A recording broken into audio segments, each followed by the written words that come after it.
गरीब का आईफोन। शोभा एक बहुत गरीब औरत थी जो अपनी 10 साल की बेटी निमृत के साथ रहा करती थी। निमृत बहुत छोटी थी जब शोभा के पति की मृत्यु हो गई थी। बस तभी से शोभा ने अकेले ही निमृत को पाला था। शोभा लोगों के घरों में साफ सफाई का काम किया करती थी और निमृत घर में अकेली रहा करती थी। ऐसे ही एक रोज शोभा शाम को जब घर आती है। अरे निमृत बेटा, क्या हुआ? तुम ऐसे उदास क्यों बैठी हो? आज पढ़ाई क्यों नहीं कर रही बेटा? माँ, स्कूल के सभी बच्चों के माँ बाप के पास फ़ोन है। सभी बच्चे फ़ोन के ज़रिए अपने स्कूल का काम कर लेते हैं। बस मेरे पास ही फ़ोन नहीं है, जिस वजह से मैं समय पर स्कूल का काम नहीं कर पाती और इसलिए आज टीचर ने मुझे खूब मारा। माँ, मुझे भी फ़ोन की ज़रूरत है, ला दो ना। बेटा, मैं समझ सकती हूँ, पर तू जानती है ना हम कितने गरीब हैं। बस अपनी माँ को ना कुछ दिन दे, जल्द से जल्द कोई फ़ोन मैं तेरे लिए पक्का लेकर आऊँगी। फिर तू उस फ़ोन से स्कूल का काम करना, ठीक है? ठीक है माँ। अच्छा, तुझे बहुत भूख लगी है ना? देख, आज मैं तेरे लिए कोठी से क्या लेकर आई हूँ। आज मैंने कोठी में खीर बनाई थी। थोड़ी सी खीर बच गई तो सिठानी ने मुझे ये खीर दे दी। खाकर बताओ कैसी बनी है। निमृत अपनी माँ के हाथ की बनाई हुई खीर खाती है जो उसे काफ़ी पसंद आती है। इस तरह से निमृत खाना खाकर सो जाती है, पर शोभा की आंखों में नींद नहीं होती। उसकी आंखों में नींद होती भी कैसे? आखिर अब उसे एक फ़ोन चाहिए था अपनी बेटी के लिए, और शोभा के पास इतने पैसे नहीं थे कि वो अपनी बेटी को फ़ोन दिला सके। ऐसे ही कुछ दिन बीत जाते हैं। अब तक शोभा फ़ोन नहीं ले पाती। माँ, आपने कहा था आप फ़ोन लोगे, पर 1 महीना हो गया, अब तक आपने फ़ोन नहीं लिया। अब स्कूल में सारे टीचर मुझे डांटते हैं। बेटा, बस कुछ और दिन का समय दे दे। अब निमृत तैयार होकर अपने स्कूल चली जाती है तो वहीं शोभा भी काम करने के लिए कोठी में चली जाती है, जहां उसकी नज़र एक पुराने फ़ोन पर पड़ती है। मालकिन के पास पुराना फ़ोन देखकर शोभा मन ही मन सोचती है, मालकिन के पास तो कई सारे फ़ोन हैं। ये फ़ोन तो हमेशा से ही घर में पड़ा रहता है। क्यों ना मैं मालकिन से ये फ़ोन ले लूँ। ये सोचकर शोभा अपनी मालकिन से बात करने जाती है। क्योंकि शोभा की मालकिन बहुत खड़ूस होती है, इसलिए शोभा की हिम्मत नहीं होती और वो अपनी मालकिन से फ़ोन के लिए बात नहीं कर पाती।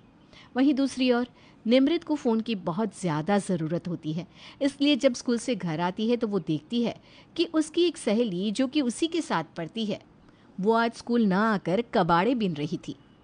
अरे कोमल, ये क्या, तू आज स्कूल नहीं आई और यहाँ कबाड़ा बिन रही है?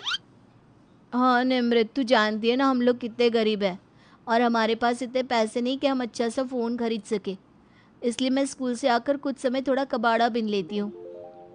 तेरे पास तो फ़ोन है, तूने तो फ़ोन ले लिया, फिर तू क्यों कबाड़ा बिनती है?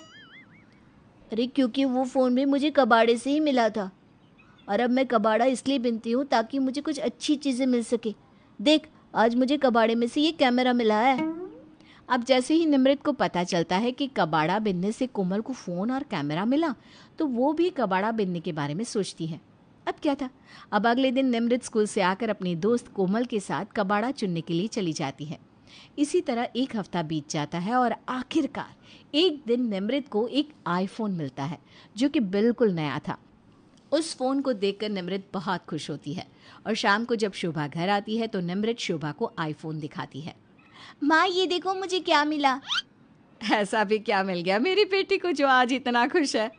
माँ, ये देखो मुझे आईफोन मिला, कितना अच्छा है और चलता भी है। माँ, मैंने इस पर सब कुछ चला कर देखा। ये फ़ोन बिल्कुल वैसा ही है जैसा मेरी दोस्त निहारिका के पास है। अब शोभा निमृत के हाथ से फ़ोन लेकर देखने लगती है और इतना अच्छा फ़ोन देखकर शोभा बहुत हैरान होती है। वो अपनी बेटी से कहती है, निमृत बेटा, ये तो सच में बहुत अच्छा और महंगा फ़ोन है। ये तो वो क्या कहते हैं, एप्पल का फ़ोन लगता है। ठीक है, ऐसा ही फ़ोन ना सिठानी के पास भी है। निमृत बेटा, तुझे ये इतना महंगा वाला फ़ोन कहाँ से मिला? वो माँ, स्कूल से आने के बाद मैं अपनी दोस्त कोमल के साथ कूड़ा बीनने जाती हूँ। उसे भी कूड़े में से एक फ़ोन और कैमरा मिला था। जब मुझे ये बात पता चली तो मैंने भी फ़ोन के लालच में कूड़ा बीनना शुरू कर दिया, पर आपको बताया नहीं। अगर आपको बताती तो आप नाराज़ होती और मैं आपको परेशान नहीं करना चाहती थी, क्योंकि मैं जानती हूँ कि आपके पास इतने पैसे नहीं है कि आप मुझे फ़ोन दिला सको। निमृत की ये बात सुनकर शोभा को बहुत बुरा लगता है। उसे अपनी गरीबी पर बहुत अफसोस होता है कि वो अपनी बेटी को एक फ़ोन तक नहीं दिला सकती। वो कुछ नहीं कहती और निमृत को समझाते हुए उससे कहती है, निमृत बेटा, अभी तेरी माँ जिंदा है, तुझे कूड़ा बिनने की कोई ज़रूरत नहीं है। और रही बात फ़ोन की, तुझे फ़ोन मिल चुका है ना, अब तो इस फ़ोन से पढ़ाई कर।